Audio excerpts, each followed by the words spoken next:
Oh, thank you very much. And good morning to all of you. And thank you for coming to this history presentation. Let's get started.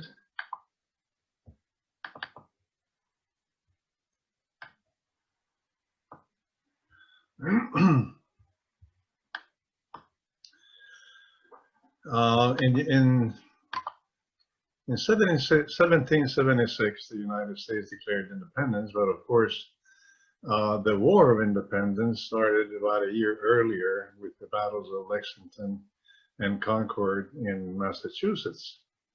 And it lasted until 1781 with the last significant battle in Yorktown. But it provided an important precedence, particularly for the American colonies, that you can actually secede from the mother country. And not only that, but secede against a very strong military. The British military was an excellent military. You could do it. So the Spanish colonies took note of this. In about 1794, this was the state of affairs of America. The new country, the United States, is here. The rest of the British possessions are here. Some Russian possessions in today's Alaska. Of course, Brazil. A little bit of French and a little bit of Netherlands. But look at this possession the Spanish had, incredibly large, all the way from Tierra del Fuego to today's border with Canada. All of that was dominated by the Spanish. It was subdivided into 4 viceroyalties: the viceroyalty of New Spain, from today's Costa Rica to all the way to the borders with Canada, the viceroyalty of New Granada, which included today's countries Venezuela, Colombia, Ecuador, and Panama, the viceroyalty of Peru, which included Chile, and the viceroyalty of Rio de la Plata, which included today's Bolivia, Paraguay, Uruguay, and Argentina. So where is the next spark coming from? Where is it going to happen? Well, it turned out to be in Haiti. In Haiti, and it started with the French Revolution in 1789. Liberté, égalité, et fraternité.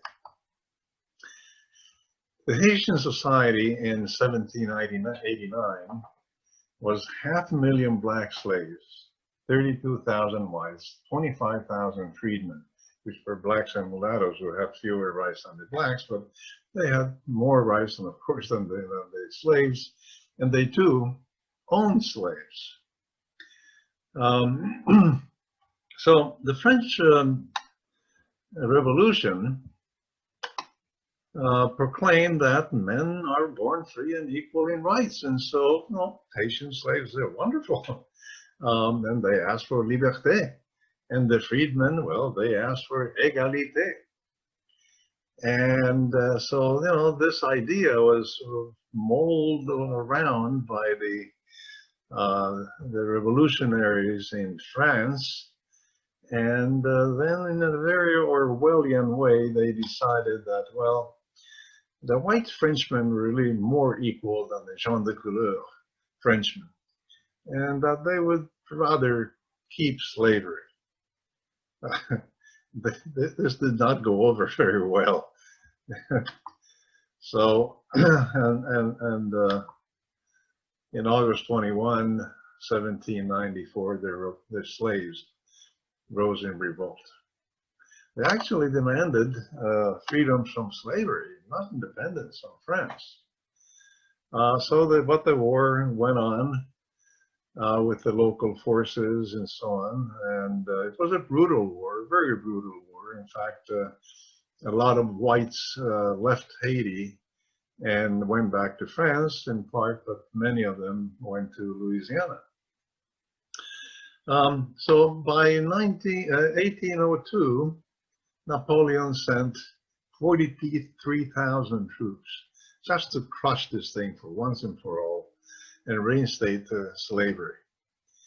Unfortunately for the French, the army was destroyed by yellow fever and malaria, really, rather than the military fights, although those, of course, contributed as well. But really, they were destroyed by diseases. And the Haitians declared independence from France in January 1st, 1804. So now, in the meantime, there were some grumblings going on in the Spanish colonies. One important one was that only peninsulares were appointed to governing offices. Now, peninsulares were the people who were born in the Iberian Peninsula, that is Spanish, of course, and were sent to the colonies to perform a function. And so they essentially controlled the government, they controlled the laws, and they controlled a very good part of the economy as well. They owned a number of monopolies and so on. This triangle here shows you the social composition of Latin America around that time. You notice that the peninsulares, they're really a very small portion of the population, but they control most of all the government and a lot of the economy. Another big group was the Criollos. The Criollos were the descendants of peninsulares. They were white people born in the colonies. And they controlled a good portion of the economy. So between peninsulares and Criollos, they really had almost all of the economy of the colonies. There was a big group of mestizos, though. Mestizos, of course, mixed blood. Well, the reason for this is as follows. American colonizers came to America with their families because they essentially were escaping from religious and political persecution, and they came to stay. Not so the Spanish peninsulares, the Spanish colonizers. They came to get rich and then go back to Spain and enjoy the riches. They really had no intention of coming to the colonies and work the land. And so they did not really bring their families too much. And because of that, there was a lot of mix with the local population. And that is the reason why there was such a large mestizo population in Latin America. The larger portion of people in Latin America, of course, are the indigenous Indians. They also had blacks, slaves brought from Africa, but they were not that many, certainly not on the proportion of Haiti and many of the other Caribbean islands. But they did have them. So other problems, other grievances, the trade restrictions. Spain prohibited the trading of the colonies with any other nation, and furthermore, with any other colony, any other Spanish colony. They could not trade amongst themselves. All colonies have to trade directly with Spain. Now, this was sort of true with America as well, in England, except that in America, the colonies were allowed to trade amongst themselves. And this is very important. We'll see later on that probably because of this situation, Latin America became balkanized, and so this was a very important problem for the locals. Other grievances, of course, high taxes all the time. High prices that they had to pay from products from Spain. So they had to sell everything to Spain, and they, in return, had to buy everything from Spain.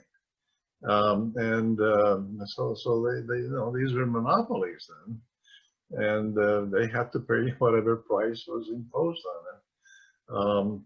They knew, of course, some of them knew what the prices were elsewhere, and this was a source of friction and grievance. And lastly, but most importantly, perhaps, the lower classes were oppressed. They felt oppressed, they expressed it, and they were rather unhappy. But besides grievances, there were also inspiration. The local intellectuals, they had become familiar with the ideas from the European Enlightenment. For example, they learned about the laws of nature governing science and human society, not religious laws. They learned about human rights, life, liberty, property. They learned about religious tolerance as opposed to religious orthodoxy. And they learned that societies can work and should work based on reason. They learned about the challenge to the theory of divine rights of monarchies. So there was this influence coming into the colonies from the United States. For example, Thomas Jefferson, Benjamin Franklin, Thoreau, and others, and from Europe, Locke and Paine and Voltaire and Montesquieu and Rousseau and many others, of course. But not only that, not only individuals, but also events gave inspiration. The North American, French, and Haitian revolutions, they're very important for the Spanish colonizers. They knew about the U.S. Declaration of Independence. Not only did they know, that they read the document, and they learned the contents of the U.S. Declaration of Independence. The same thing goes with the Declaration of Rights of Man and Citizens from the French Revolution. And of course, U.S. and Haiti proved that secession from mother country can be done. It could be done. So in Latin America, there was, at this time, early 1800s, there was tension. The Peninsulars wanted to retain power for the Spanish kingdom, and also for themselves, of course, because the monopolies were in their hands in some part. The Criollos wanted to govern themselves and to loosen those trade restrictions and to lower taxes and so on. And the lower classes, mulattoes, the blacks, the Indians, they wanted equalization of privileges. And so, this being the state of affairs, then something happened.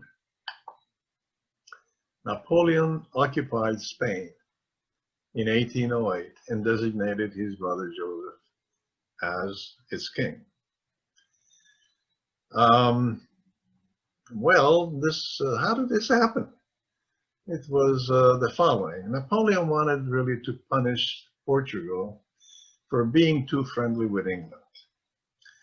And Spain and French were allies at that time.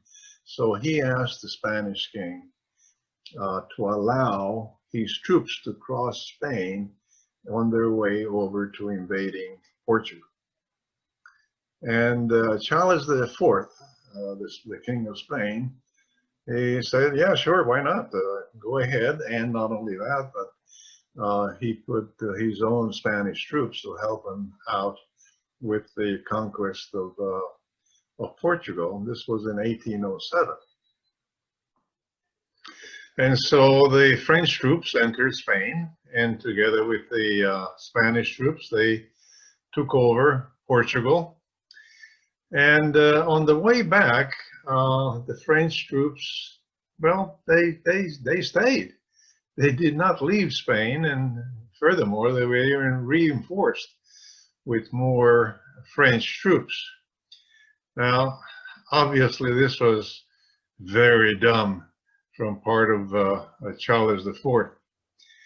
Um, well, he abdicated in favor of his son, who became Ferdinand VII. But then Napoleon kidnapped them both, took him to France, and, well, put Joseph, his brother, in the throne of Spain. The usurpation was rejected by the Spanish. They revolted in many, many places of the country, but especially in Madrid. And you all must have seen in some occasion this famous painting by Goya. This is the 3rd of May in 1808. These are French troops of firing squads shooting Spanish civilians. Governments in exile, loyal to Ferdinand VII, were formed. They formed in a particular city. The French came and crushed them, and then they popped up in a different city, and the French came and crushed them too. And eventually, the last one was the Cortes de Cádiz. Cádiz is a city in the southern portion of Spain. It is easy to defend relatively. So that was the last of the governments in exile or shadow governments. The colonies came under the jurisdiction of these Cortes de Cádiz. Now, the colonies too rebelled against Joseph Bonaparte. They didn't rebel against the Spanish crown. They rebelled against the French. And they would mind their own businesses until Ferdinand was restored. And the background of this is that Spain had a traditional law, and that is that the sovereignty reverted to the people in the absence of a legitimate king. Both Peninsulares and Criollos agreed on this. The difference was that, well, the Peninsulares, for them, the power resided in the Cortes of Cádiz. And but Latin Americans, they saw no reason to recognize this weak Cádiz shadow government, which could have been crushed by the French at any moment. So they created juntas as provisional governments in the name of the king, of course. Juntas are sort of councils, a group of people who get together to rule an area. There were, of course, those in the colonies that wanted independence, but mostly really wanted independence from France. So what happened was this. In August 10, 1809, the Quito's Junta called for independence from Spain. Now, this is the only one who actually called for independence. In April 19 of 1810, the Caracas Junta dismissed the Captain General and established self-rule. Not independence, just self-rule. May 18 of 1810, Argentinian Junta dismissed the Spanish Viceroy and established self-rule. Again, not independence. Both of these are very, very similar in their actions. In September 16, 1810, Miguel Hidalgo of Mexico, they called to arms, denouncing bad local government. This was a little bit different, and we'll talk about that in a little bit more detail. And on September 23, 1810, well, this is a little known Florida trivia. It turns out that in 1810, Florida was really two territories. It was West Florida and East Florida, both belonging to Spain.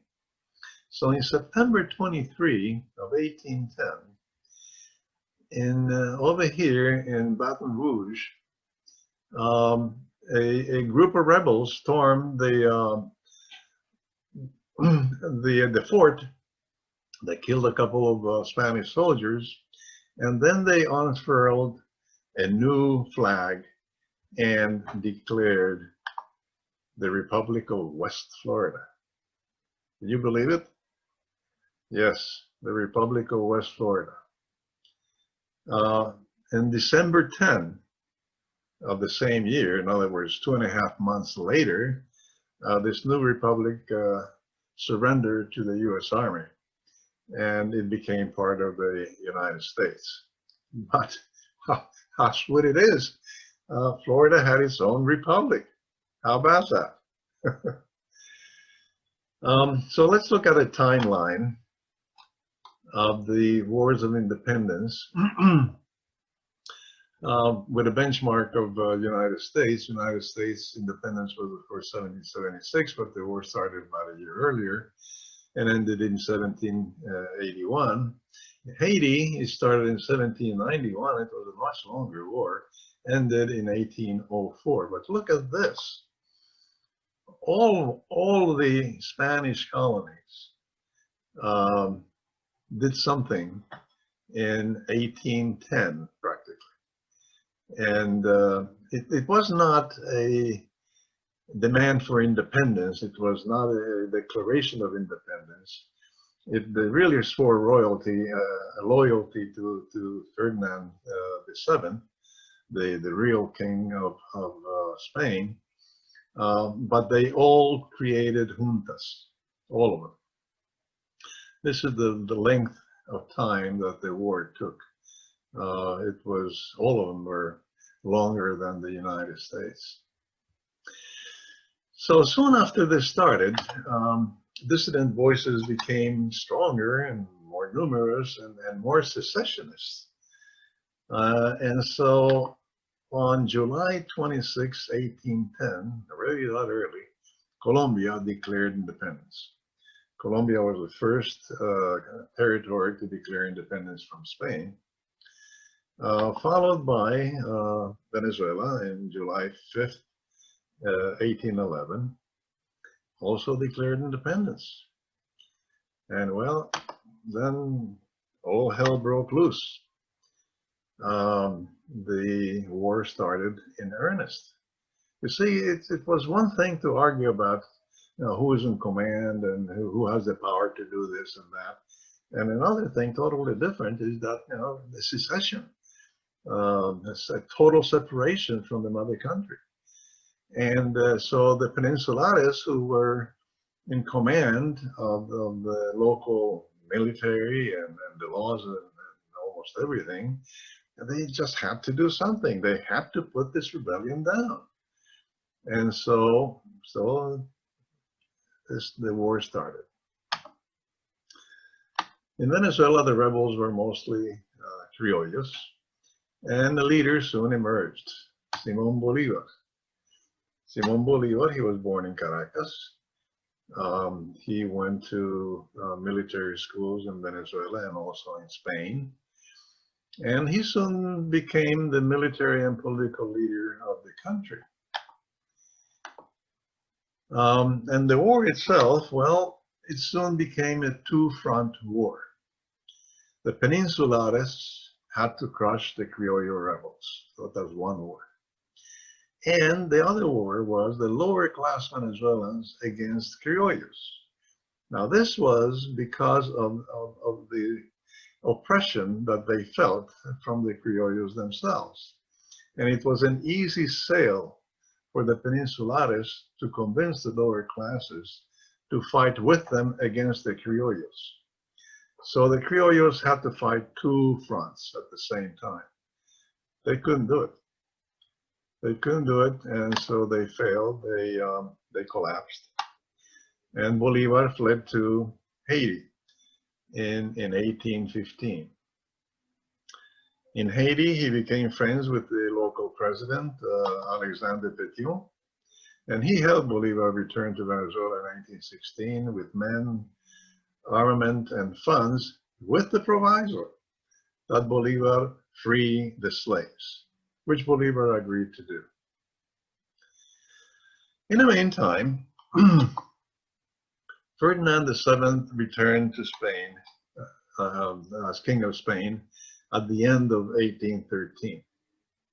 Now, Ferdinand was really a terrible king. He was arrogant. He wasn't too smart.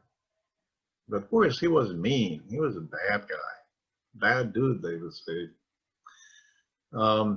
When he came back, he immediately, the first thing was to reinstate the absolute monarchy. Full power, absolutely everything he wants to do. And to destroy everything that was liberalized a little bit by the Cortes of Cadiz, who were warming the throne for him, who were really doing everything in his name. So not only did he jail a number of the members of the Cortes of Cadiz, he also executed a good number of them. And all the work that they tried to do in order to balance issues and loyalties and liberalize the country a little bit in terms of trade and other laws, he changed all that back to where it was before. And so on top of that, he also sent a new commander to Venezuela, a military man called Murillo. He was a very good military man, and he sent this person with 10,000 troops to take care of the rebels, to crush the rebels once and for all. So once Murillo arrived in Venezuela, he made a terrible mistake. You see, until that time, the lower classes were fighting with the Spanish, with the royalists, with the peninsulares, against the criollos. But when Murillo saw the troops, which were very good, by the way, they were really fantastic troops. They were essentially the cowboys of Venezuela, llaneros they were called. And they were very good fighters. But anyway, Murillo, when he saw them and saw how they were dressed, probably in rags, how they were not clean, they were probably dirty, how they were uncouth and so on, he refused to incorporate them into his army. And so the combination of things, Bolivar's freeing the slaves and showing empathy with the lower classes, Ferdinand VII proving to be a terrible king, and Murillo rejecting the local lower class fighters, caused that the lower class fighters switched allegiance to the criollos. And those criollos who were still doubting, well, they now also joined the rebels. And the consequence of this was, of course, that independence was achieved in Colombia in 1817. It was achieved in 1821 in Venezuela. And it was achieved in Ecuador in 1822, Peru in 1824, and Bolivia in 1825. So this is what authoritarianism achieved for Spain. So how was it different in other parts of Latin America? How was it in Mexico?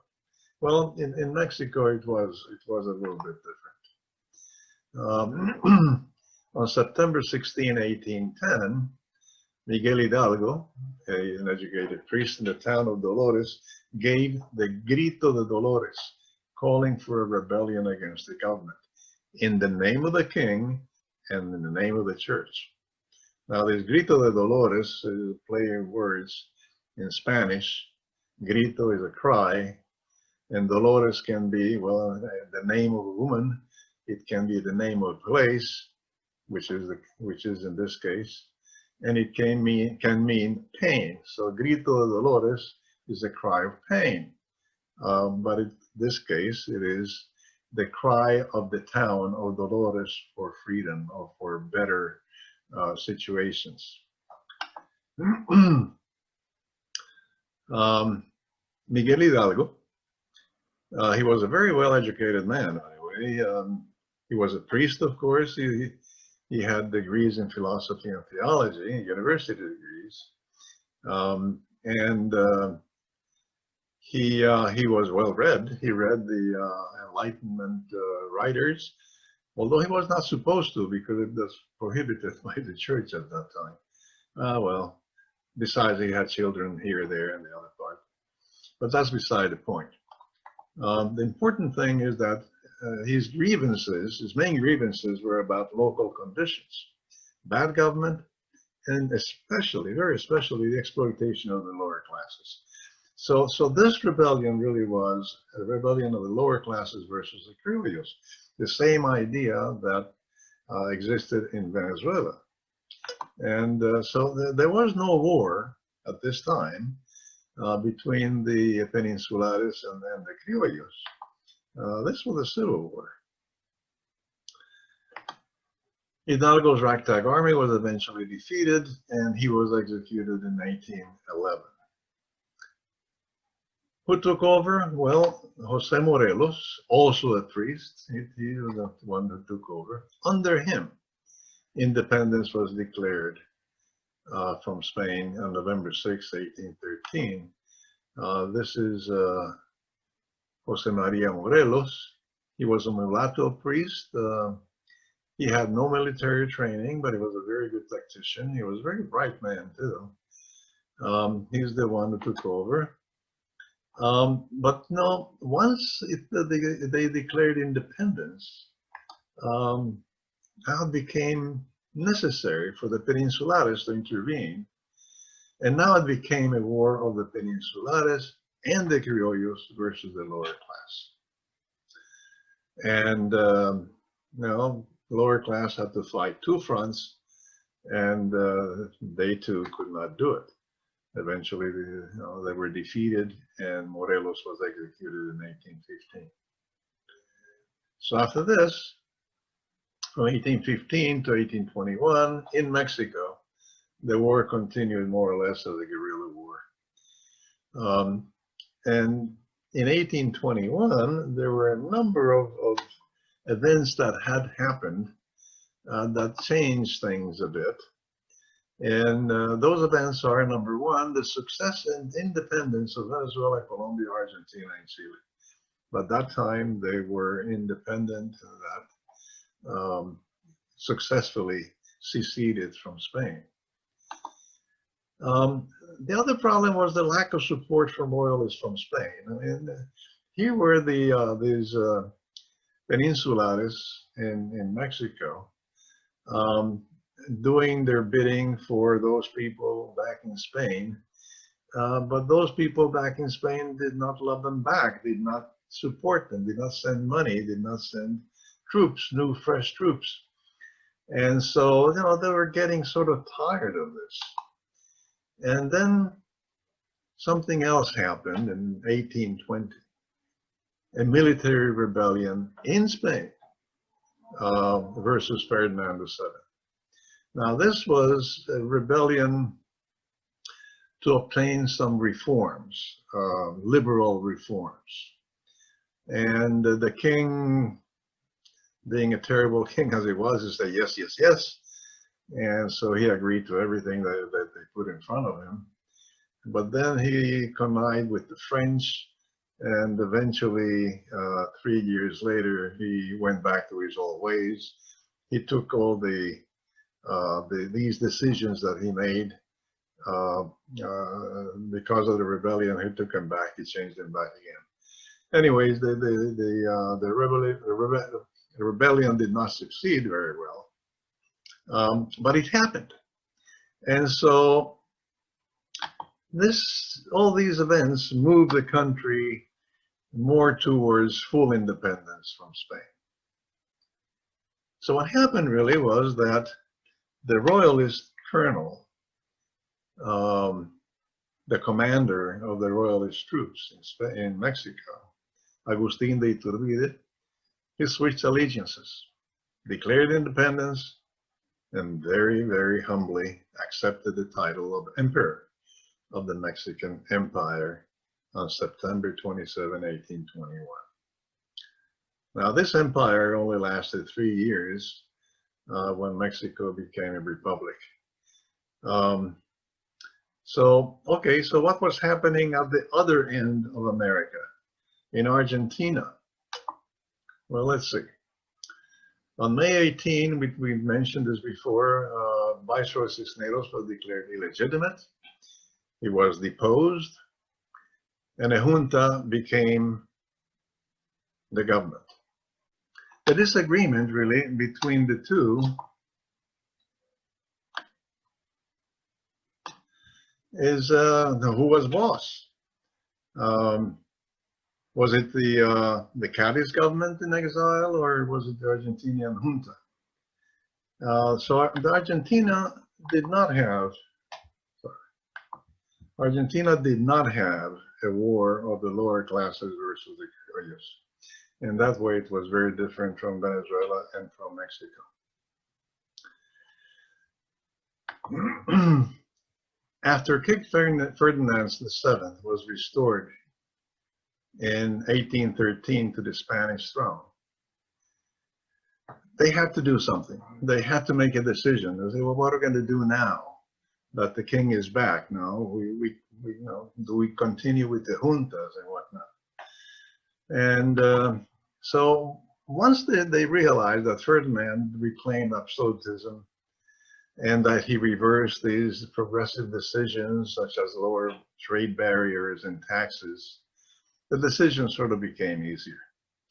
And so with the help of José de San Martín, on July 9, 1816, Argentina declared the independence of the United Provinces of South America. And the United Provinces were these territories: Bolivia, Paraguay, Uruguay, part of Brazil, Argentina. José de San Martín was the military hero by this time. He was born in Argentina, but he really grew up in Spain. He became a professional military in Spain, and he fought in Spain in the name of the king, King Ferdinand VII. Eventually, he returned to Argentina and entered in the service of the junta in 1812. And by 1814, he was the commander of the Army of the North. So he was a very powerful military man at that time. The major threat to the junta really came from this area here, what is today southern Bolivia. That was the most royalist area of the whole United Provinces, and they also got a lot of help from Peru, from the Viceroyalty of Peru, not only in armaments and money and men, but also in direct invasions. The Peruvian Viceroyalty, they directly invaded this area, and they confronted and won many battles against the locals.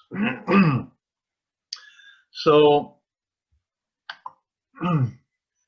the main threat was from the north, and José de San Martín came up with a plan to deal with this situation. And the plan was to invade and liberate Chile first, and then attack Peru from the sea. And so he did this. He went over the Andes into Chile, and together with the local military champion Bernardo O'Higgins, they liberated it from the royalists during 1817 and 1818. And under the auspices of San Martín himself, Chile declared independence on February 12th, 1818. And from there, San Martin went to Lima, attacked Lima in July 12, 1821. He could not really conquer Peru. And so, but he did a lot of damage, and he sort of softened it for Simon Bolivar, who was coming from the north, to eventually conquer it in 1824. So now I would like to say just a few words about Brazil, although Brazil is quite different from the Spanish colonies. Napoleon, as we mentioned earlier, Napoleon attacked Portugal in 1807. At that time, the whole royal family and the whole court, everything went to Rio de Janeiro in Brazil. And because of that, the king, John VI, he raised the status of Brazil to equal of Portugal. Now that the whole royalty was there, the court was there, well, they had to have the same status. In 1820, taking a cue from the Spanish military, there was also a liberal revolt in Portugal, whereby they tried to improve, tried to make some provisional changes, liberal changes, through a new government called the Cortes, or a local government called the Cortes. John VI had to return to Lisbon. And by doing so, he left his son, Dom Pedro, as the Prince Regent of Brazil. Now, this is Dom Pedro. Actually, he was a pretty good ruler, a very smart man, and very nice person, in fact, interestingly. So then it came that the Cortes of Lisbon tried to return Brazil to the colonial status. And that it's kind of difficult to do that. Once you have raised something to a certain level, they're expected to keep it there. And it didn't go well with the Brazilians. And so on September 7, 1822, Pedro declared the independence of Brazil. And he was crowned Dom Pedro I, Emperor of Brazil. And this empire lasted until November 15, 1889.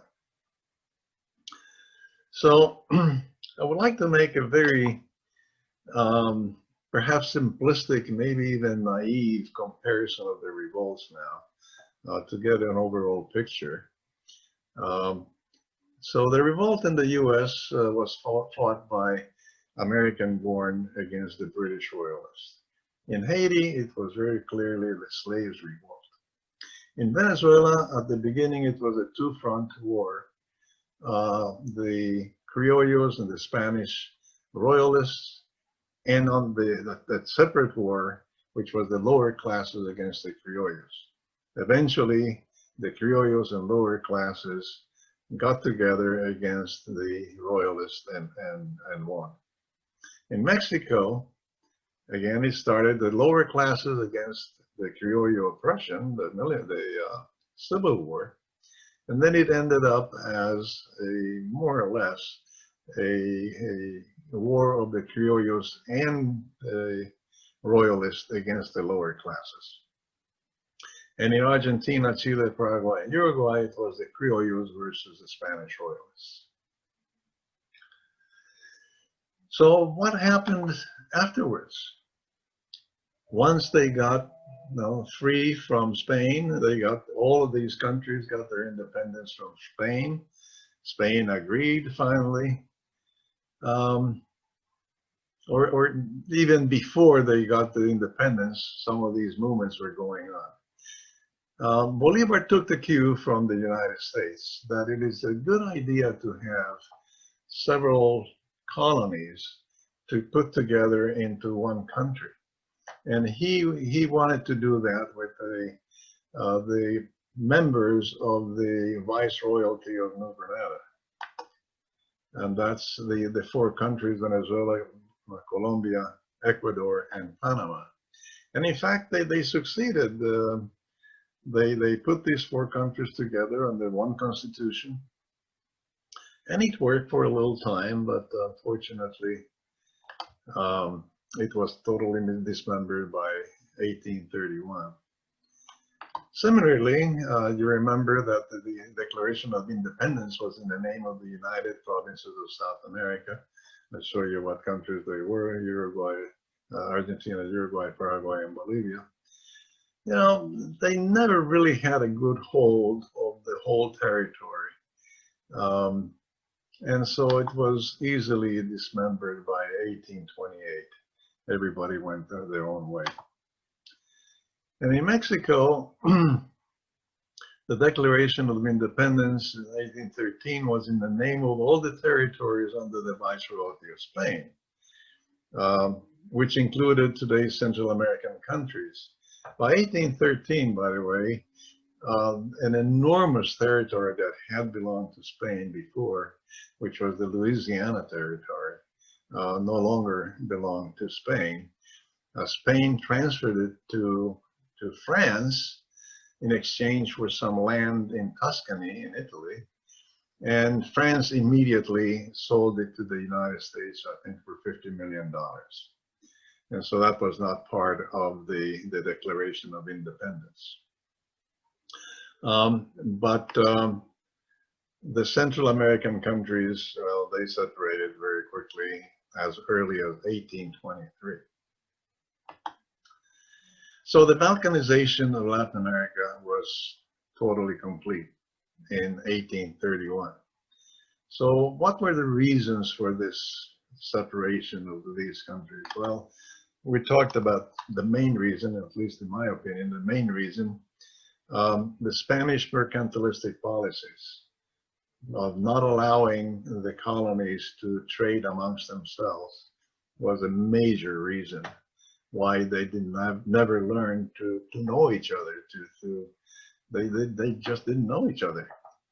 Another reason was that war gave rise to regional caudillos who dominated their areas, and they seized the government, and there was no way of getting them out of there. Another reason is that each of these regions has a lot of very different ethnic groups. I think much more so than the 13 colonies in the United States and the Indian groups that were in there. And finally, geography separated all these regions. Poor transportation and communication networks magnified the problems. And so that was another reason why they could not gel. And so, well, here we are. Thank you. Thank you very much.